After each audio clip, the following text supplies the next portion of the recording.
चले रुक कर लेते हैं माउंट आबू की खबर की ओर, जहां स्थित ब्रह्म कुमारीज मीडिया प्रभाग द्वारा आयोजित राष्ट्रीय मीडिया महासम्मेलन के समापन सत्र में वक्ताओं ने मीडिया से शांति, प्रेम और सकारात्मकता फैलाने का आह्वान किया। सम्मेलन में कहा गया कि पत्रकारिता का उद्देश्य केवल खबरें नहीं बल्कि समाज में शांति का संदेश देना होना चाहिए। कार्यक्रम में वक्ताओं ने कहा कि ब्रह्म कुमारीज की आध्यात्मिक राजधानी माउंट आबू में विश्व शांति के लिए सभी एकत्रित हुए हैं।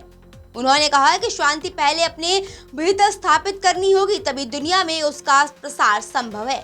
वक्ताओं ने अपील की कि पत्रकार प्रकाश के संवाहक और शांति व प्रेम के वाहक बने। कहा गया है कि यदि पत्रकार कुछ समय भी राजयोग का अभ्यास करे तो सकारात्मक ऊर्जा का प्रसार पूरे विश्व में हो सकता है।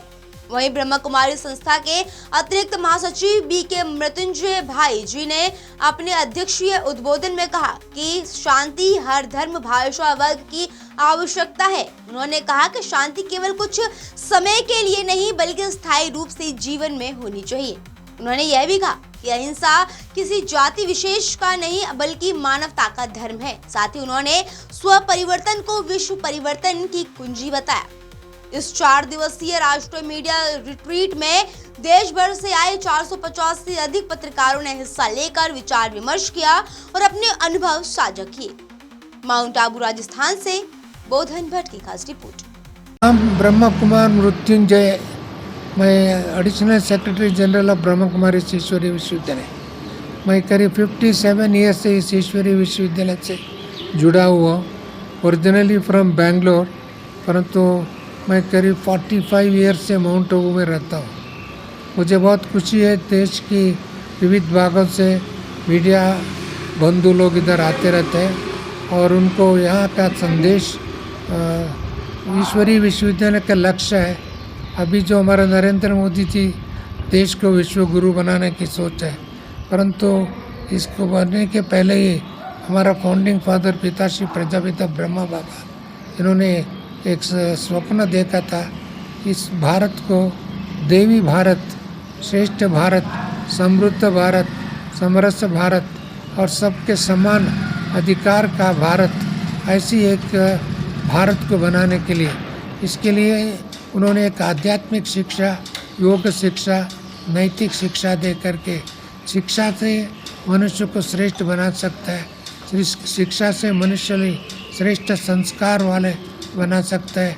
इसके लिए हर वर्ग के लोगों को इधर आध्यात्मिक शिक्षा, योग शिक्षा दे करके उनको पवित्र बनो, योगी बनो, be good, do good, be simple, be sample, be clean and be clear, be truthful to yourself. ये सच्ची बातें बना करके, पढ़ा करके एक एक व्यक्ति को एक तरफ लाइट एंड माइट हाउस बनाया, मूविंग देवता जैसे बनाया।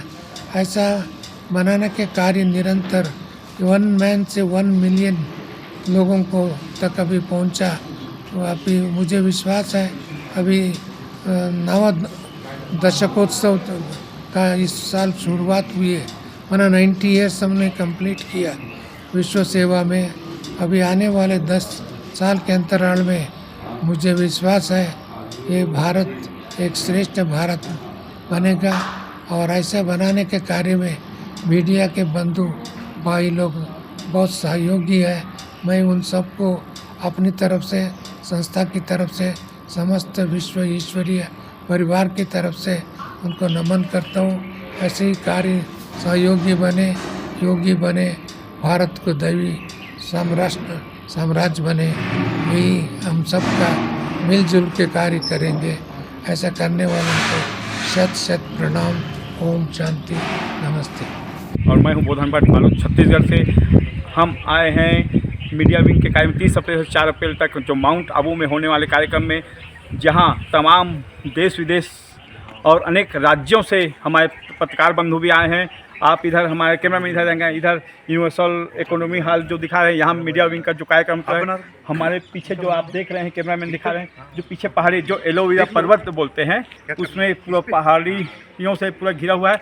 और बताया जाता है कि यहाँ प्रजापति ब्रह्म कुमारी का जो संस्था है, है ना। नाम तो सुने थे कि वाकई में शांति है, तो ओम शांति की जो संस्था का नाम है शांति की है। यहाँ पर आइए जानते हैं हमारे भाई साहब हैं कहाँ से आए हैं और इनको यहाँ आने के बाद क्या महसूस। जी भाई साहब अपना परिचय बताएंगे और आप कहाँ से आए हैं और यहाँ किस पर्पज से आए ये बताइए कैमरा में। मैं डॉक्टर मत्स्येंद्र प्रभाकर हूँ, लखनऊ से आया हूँ और यहाँ मुझे पहली बार आने का अवसर मिला है। इसके पूर्व अन्य स्थानों पर हुए कार्यक्रमों में मैं सम्मिलित होता रहा हूँ, तथापि यहाँ पहली दफ़ा मैं उपस्थित हुआ हूँ। मेरा अपना अनुभव है पिछले जिन वर्षों से मैं आ रहा हूँ उसके आधार पर कि यह मैं विदेशों में भी गया हूँ और मेरी अपनी ये अनुभूति यह है कि यह अपने आप में जिस प्रकार की संस्था है वैसी संस्था इस धरती पर दूसरी कोई नहीं हो सकती। कम से कम आध्यात्मिक दृष्टि से ही नहीं बल्कि सामाजिक दृष्टि से जो इनका जिस प्रकार के विचारों का प्रणयन इन्होंने किया है, जिस प्रकार के विचारों की सेवा इन्होंने की है और जिस प्रकार के विचारों को ये बढ़ा रहे हैं वह अपने आप में अलौकिक है, दिव्य है। जी डॉक्टर साहब बताएंगे, यहाँ आपने दूसरी बार आई हैं, लखनऊ से आए हैं बता रहे हैं, और यहाँ जो रहने खाने और यहाँ जो मीडिया विंग का जो कार्यक्रम वहाँ की व्यवस्था और यह जो हम जो देख रहे हैं रोड में जो इतने साफ़ सफाई है, ये कहीं और कहीं जाने को आपको मिली है, देखने को मिली है, ये कि यहीं देखने को मिली है? नहीं, ये अपने आप में मैंने बताया कि हर व्यवस्था अलौकिक है और इनका प्रबंधन इतना कुशल है। मुझे लगता है कि अपने आप अलग अनुसंधान का विषय है कि इनका प्रबंधन इस तरह से कैसे चलता है।